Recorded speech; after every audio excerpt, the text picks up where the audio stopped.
கோவை தமிழகத்தில் 40 தொகுதிகளிலும் திமுக வெல்லும். இந்தியாவில் ஜனநாயகம் காப்பாற்றப்படுகின்றது என்றால் அதற்கு காரணம் கலைஞர் தான்.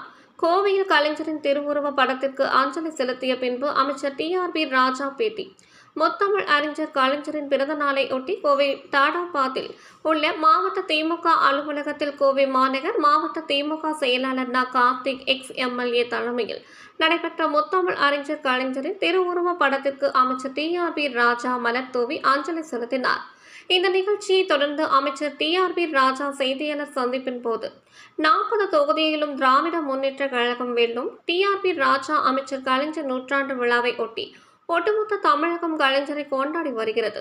கலைஞரின் திருவுருவ படத்திற்கு மலர் தூவி அவருக்கு அஞ்சலி செலுத்தினோம். தமிழகத்தின் வளர்ச்சிக்கு இந்தியாவில் ஜனநாயகம் காப்பாற்றப்படுகிறது என்றால் அதற்கு முதல் காரணம் கலைஞர் அவர்கள்தான். ஒட்டுமொத்த இந்திய அரசியலிலும் வெற்றியை மட்டுமே கண்ட தலைவர் கலைஞர் அவர்கள். இன்றைய நாளில் அவரை கொண்டாடி வருகிறோம். முதலமைச்சர் தமிழகத்திற்கு 3 ஆண்டுகளில் மகத்தான சாதனைகள், மகத்தான நலத்திட்டங்களை பொதுமக்களுக்கு, தாய்மார்களுக்கு, இளைஞர்களுக்கு அற்புதமான நலத்திட்டங்களை கொடுத்து வருகிறார். மகத்தான வெற்றியை நாளை 40 தொகுதிகளிலும் திராவிட முன்னேற்ற கழகம் வெல்லும். இதனை மக்கள் கொடுப்பார்கள். இந்தியா கூட்டணி ஆட்சி அமைக்கும் தமிழகத்தில் மகத்தான வளர்ச்சியை அனைத்து துறைகளிலும் முதலமைச்சர் செய்து காட்டுவார். பல மடங்கு திட்டம் அற்புதமான செய்து காட்டுவார். கோவைக்கு தேர்தல் வாக்குறுதி செய்தது போல மிகப்பெரிய வளர்ச்சி, சிறு குறு தொழில்களில் பெரிய விடியல் அடுத்த கட்டமாக காத்திருக்கிறது. 2 ஆண்டுகள் இதுவரை கண்டிராத திட்டங்கள் வரும் என தெரிவித்தார். இந்த சந்திப்பின் போது கோவை மாநகர் மாவட்ட செயலாளர் கார்த்திக், வடக்கு மாவட்ட செயலாளர் தொண்டாமுத்தூர் ரவி, மாவட்ட துணை செயலாளர் கோட்டை அப்பாஸ், பொருளாளர் SM முருகன் மற்றும் மாநில மாவட்ட நிர்வாகிகள், பகுதிவாத செயலாளர்கள், அணி அமைப்பாளர்கள் உள்ளிட்ட ஏராளமானோர் கலந்து கொண்டனர்.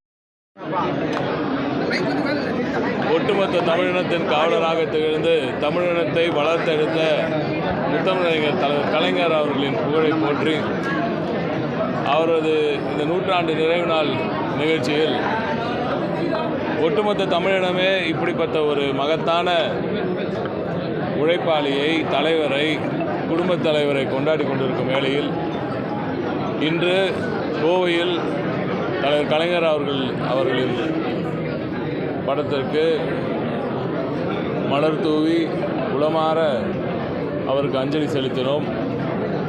தமிழகத்தின் இன்றைய வளர்ச்சிக்கும் இந்தியாவில் ஜனநாயகம் இன்றும் ஓரளவுக்காவது காப்பாற்றப்பட்டிருக்கிறது என்றால் அதற்கு மூலமுதற் காரணமாக இருந்து ஒட்டுமொத்த இந்திய அரசியலின் மூலக்கருவாக இருந்து பல 50 ஆண்டு காலம் அரசியல் வாழ்க்கையில் வெற்றியை மட்டுமே கண்ட ஒரு அற்புதமான மாபெரும் தலைவர் அவர்களை இன்று நாடே கொண்டாடி கொண்டிருக்கிறது. உலக தமிழர்கள் எல்லோரும் கொண்டாடி கொண்டிருக்கிறார்கள்.